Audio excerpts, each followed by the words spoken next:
Assalamualaikum warahmatullahi wabarakatuh. Selamat datang di channel kursus mengemudi safety dengan saya Dwi. Pada video kali ini saya akan memberikan tutorial mengenai cara mengemudi mobil mulai dari nol atau dari awal. Bagi sobat YouTube yang mau belajar mengemudi mobil atau yang sebelumnya belum pernah mengemudi mobil, simak terus video ini sampai habis. Oke, langsung saja. Ini adalah kunci kontak mobil. Fungsinya untuk membuka dan mengunci mobil serta untuk menstarter mobil. Adapun fungsi dari membuka dan mengunci pintu mobil ini bisa dengan dua cara, yaitu dengan cara manual dengan memasukkan kunci ini ke lubang pintu luar, dan cara yang kedua adalah dengan menekan tombol yang ada di kunci kontak ini. Yang bagian atas, ketika kita tekan tombol ini, gembok yang menutup ini artinya pintunya akan terkunci. Jadi kita dengan menekan tombol ini, pintu semua mobil dari depan sampai belakang itu terkunci semua. Kalau kita menekan tombol yang ada di bawah yang gambarnya gembok terbuka ini, maka pintu semua mobil akan terbuka. Coba kita kunci lagi. Semua pintu mobil akan terkunci. Sekarang kita buka lagi, akan terbuka. Kemudian kita masukkan kunci ini ke lubang ini. Kalau kita putar sekali searah jarum jam, ini artinya kita membuka kunci setir. Pada posisi ini fungsi kelistrikan belum nyala semua, cuma fungsi radio sama lampu bisa nyala. Kalau kita putar sekali lagi, ini baru kelistrikan bisa nyala semua, dan indikator yang ada di speedometer ini sudah bisa nyala. Kemudian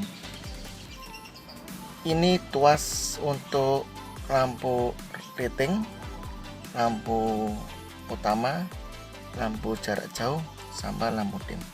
Kalau kita gerakkan putar ini ke atas, yang ada tandanya ini artinya lampu kota atau lampu senja.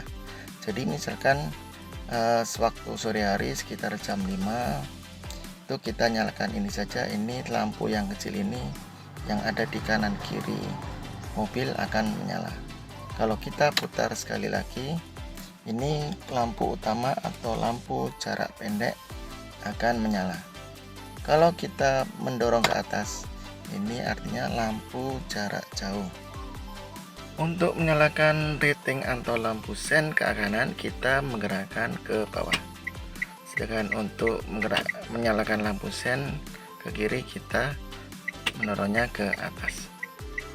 Untuk menyalakan lampu kota dengan memutar sesuai arah jarum jam satu kali, kalau lampu utama dua kali, dengan lampu jarak jauh kita mendorongnya ke depan sehingga ada tandanya biru ini.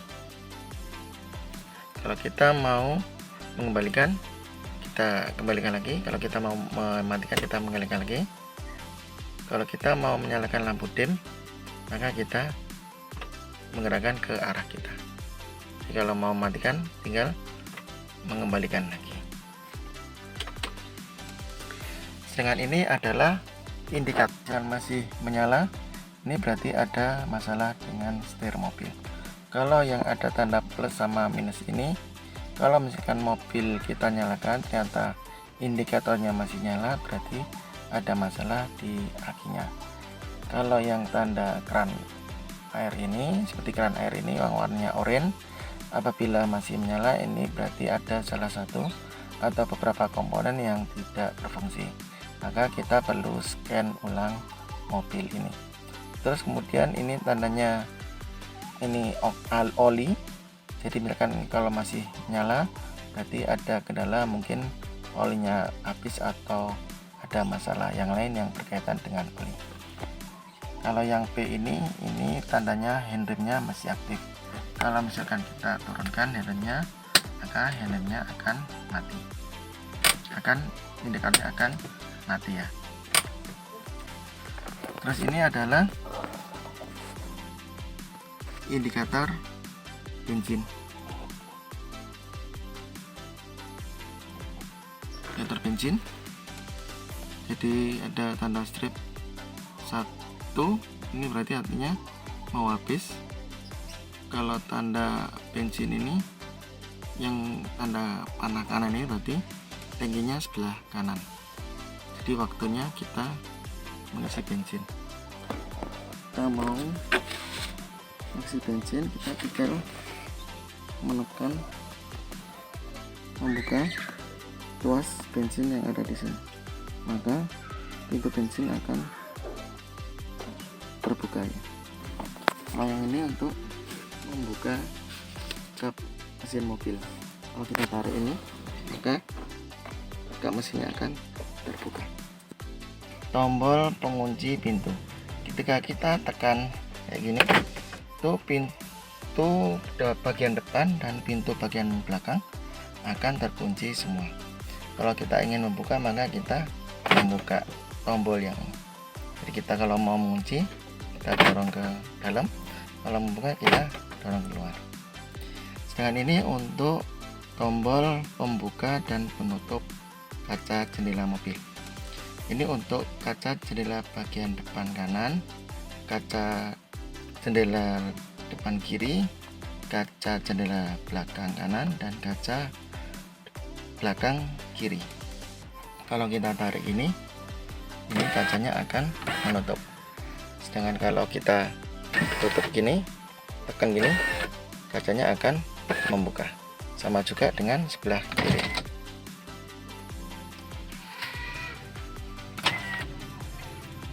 Akan terbuka. Ini juga sama. Ini adalah tombol pengatur spion kaca mobil. Ini ada tandanya R sama L. R ini untuk mengatur spion bagian kanan mobil, dan L ini untuk mengatur spion kaca bagian kiri mobil. Coba kita tekan R. Dengan ini untuk mengatur bagian atas, bawah, kiri, dan kanan spion. Kita tekan sebelah kanan, maka akan bergerak ke kanan. Kaki kiri dan kiri, ke bawah, dan ke atas akan ke atas. Untuk pengaturan spion itu diusahakan jangan terlalu keluar dan jangan terlalu ke dalam. Jadi paling tidak di tengah-tengah. Kelihatan gagang pintu, masih kelihatan gagang pintu bagian depan dan bagian belakang. Jadi untuk R kanan, spion kanan mobil, dan L ini untuk spion kiri mobil. Ini atas, bawah, kiri, dan kanan untuk mengatur spion, posisi spion. Mobil yang saya pakai ini adalah tipe Daihatsu Xenia tahun 2016 manual. Ini untuk posisi AC, ini untuk mengatur suhu, dan ini untuk mengatur kecepatan angin. Jadi kalau kita tarik semakin ke kanan ini semakin suhunya dingin, dan kita tarik ke kanan ini ada 1, 2, 3, 4 semakin kencang anginnya.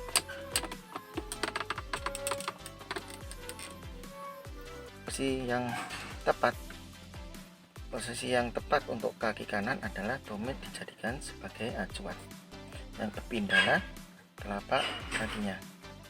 Begitu juga dengan kaki sebelah kiri. Kaki sebelah kiri hanya untuk mengurusi kopling, tumit sebagai tumpuan. Jadi ketika kita melakukan oper gigi, kita tekan tumit pun, tumit mendorong ke depan, dan kalau kembali tinggal digeser sampai posisi bebas. Jadi tidak diperkenankan ketika kaki kanan menginjak gas, kaki kiri menginjak rem. Tidak diperbolehkan seperti ini. Tapi kaki kanan hanya untuk mengurusi gas dan rem, dengan kaki kiri hanya untuk mengurusi kopling. Posisinya tumit juga sebagai acuan, tumpuan. Kalau ingin mengganti gigi, kita tinggal mendorong pedal kopling depan, tumit tetap melapak ke dasar ya, jadi tumitnya tetap di lantai mobil. Kalau kita melepas, tumitnya juga bergeser. Pada perseneling mobil manual ada 5 percepatan. Caranya, sebelum kita memindah gigi, maka kita perlu menekan kopling sampai full ke dalam. Sesuai dengan gambar ini, perseneling gigi 1, 2, 3, 4, 5. 1, gigi 1 dan 2 kita pindahkan ke kiri. 1 dan 2 kita ke kiri. Caranya adalah tangannya, posisi tangan seperti ini, kita dorong ke kiri, lalu kita maju ke depan. Posisi perseneling gigi 1. Kalau misalkan kedua, berarti itu artinya ke bawah. Kita dorong ke bawah juga, kemudian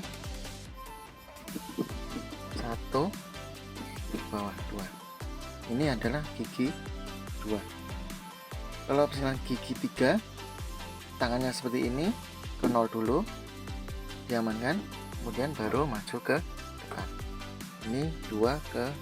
Sedangkan ini adalah hand rem atau rem tangan. Caranya adalah, kalau kita ingin menurunkan rem tangan ini caranya diangkat sedikit, kemudian ditekan, habis itu diturunkan. Nah, sebelum kita menggunakan untuk mengaktifkan hand rem atau rem tangan ini, caranya kita cukup menarik hand rem ini semaksimal mungkin, terus kuat tenaga kita. Kalau menurunkan, diangkat sedikit, ditekan, habis itu diturunkan. Kalau mengaktifkan, tinggal ditarik saja. Kalau menurunkan, ditekan, tinggal diturunkan. Selanjutnya adalah untuk pemahaman setir kemudi. Setir kemudi ini, kalau kondisi setir kemudi normal itu adalah posisinya seperti ini. Kalau posisinya seperti lurus ini artinya rodanya depan lurus. Jadi kalau misalkan setir kemudi ini lurus ini horizontal, maka setir kemudi adalah lurus ya. Terus kemudian untuk menentukan batas kanan dan kiri mobil seperti mana, itu kita tarik lurus tangan kanan dan kiri kita setir. Jadi kalau misalkan kita tarik lurus tangan kanan dan kiri kita, ini tarik lurus ke depan ini, kiri ini artinya batas kiri mobil kita adalah seperti ini, sesuai dengan titik yang kita tarik ke depan. Kalau kita tarik tangan kanan kita lurus ke depan, ini artinya batas kanan mobil kita. Jadi supaya nggak bingung, kita seperti apa batas kanan dan kiri mobil kita adalah kita tarik mobil kita sesuai dengan kemudi kita ya. Apabila kita melewati kendaraan yang ada di depan, maka kita juga perlu untuk melihat spion supaya pilih kita juga akan terbentuk. Nanti lama-lama pilih kita akan otomatis bisa tahu batas kanan dan kiri mobil kita. Kemudian kalau misalkan di jalan lurus, jadi posisi awal setir adalah seperti ini. Jadi kalau misalkan kita di lintasan lurus, seringkali untuk pemula adalah mobilnya adalah bergerak ke kanan sendiri, habis itu ke kiri. Supaya hal itu tidak terjadi, maka ketika mobil bergerak serong ke kanan, maka kita gerakkan sedikit-sedikit kiri ke kanan, terus kemudian kita kembalikan lagi lurus ke sesuai. Oke. Di posisi dalam keadaan sebenarnya pada awalnya itu adalah secara horizontal seperti ini. Jadi kalau setirnya seperti ini, maka rodanya juga lurus. Kalau kita putar balik atau berbelok kaca, itu caranya kita putar misalkan ke kiri, tangan yang kanan ini memutar ke kiri searah kira-kira pukul 10 seperti ini. Kalau misalkan kita sudah nggak mampu, maka dibantu dengan tangan yang kedua. tangan yang sebelah kiri. Begitupun ketika kita belok ke kanan, maka tangan kiri ini kita memutar ke kanan.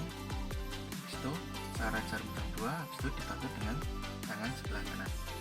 Jadi ketika kita kembali lagi, maka posisinya seperti ini kembali.